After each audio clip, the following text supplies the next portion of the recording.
Hi, I'm Jaden, and today I will be reviewing with you the White Pine Award finalist novel, Chanda's Wars. It is a 384-page book that was written by the Michael L. Prince honor author Allan Stratton and published in 2008. Chanda's Wars is a captivating and suspenseful thriller story that incorporates the military fiction genre. Written in the first-person point of view, it brings its readers into the world of a determined young woman in the midst of a civil war. Allan Stratton is currently a 67-year-old Canadian novelist and playwright who has written over 20 novels and earned several prestigious awards throughout his career, including the Willow Award. He was born in Stratford, Ontario in 1951 and graduated from the University of Toronto in 1973 with an honors degree in English. His most highly acclaimed work is the standalone prequel to Chanda's Wars, entitled Chanda's Secrets, which earned him the Michael L. Prince honor in 2004. So, what led to the publication of Chanda's Wars? Allan was determined to produce a powerful and eye-opening message about child soldiers and the lives of people in less civilized countries. So much so, he physically ventured out into various African countries and studied the struggles of their people and their unique cultures, inspiring the characters and events in Chanda's Wars. Without further ado, let's dive into the setting of the novel. Chanda's Wars is set in the fictional African villages of Tyro and Bonang. The story takes place at the time of a civil war between the army of Nagala and a group of rebellions led by a brutal general named Mandiki. The home of the protagonist is in the village of Bonang, which is separated from the bloodshed and chaos of the civil war by an expansive wilderness and wildlife reservation park. Based on the technology that is possessed by certain characters in the novel, it can be reasonably assumed that the time period of the story is modern.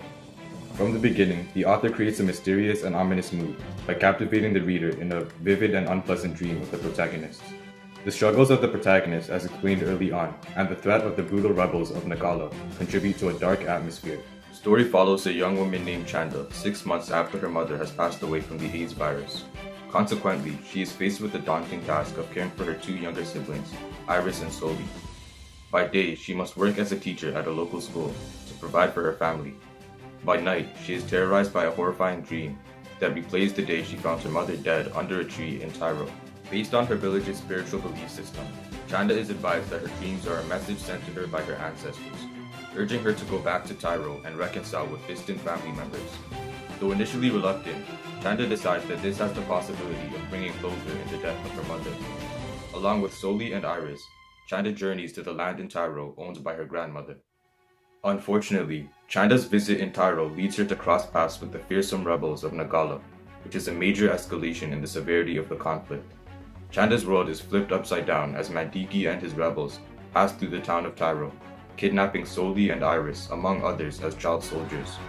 What starts out as a peaceful reunion between Chanda and her family ends up as a jaw-dropping, horrifying battle to save her siblings from the terrors of civil war. The protagonist in the story is easily my favorite character because she displays the courage to never give up and the strength to persevere through life's challenges. When the infamous warlord General Mandiki kidnaps her younger siblings, she will stop at nothing to get them back, even though she jeopardizes her own life in the process.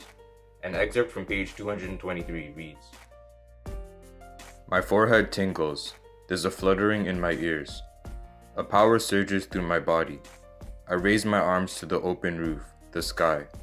Stretch my fingers to the sun. Rest easy, Mama, I say. Soli, Iris, wherever you are, I'm with you. You hear?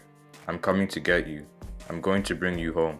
Chanda's undying will and determination conveys the theme of doing everything for the people who are important to you. Realistically, there are times where she feels like giving up, but her commitment to her siblings overrides her fear of the antagonist, General Mandiki. On page 233, Chanda monologues, "I pause at the far side of the cemetery. For a second, I want to turn around and run back to Granny. But that would betray the most important people in the world. Soli, Iris, Mama." Scenes such as this one strongly promote the idea of keeping commitment with the important people in life. Chanda's mother's dying request was for her to keep Soli and Iris safe, which is why she is so adamant about getting them back from General Mandiki. In retrospect, Chanda's Wars had one of the most powerful messages of any book I've read.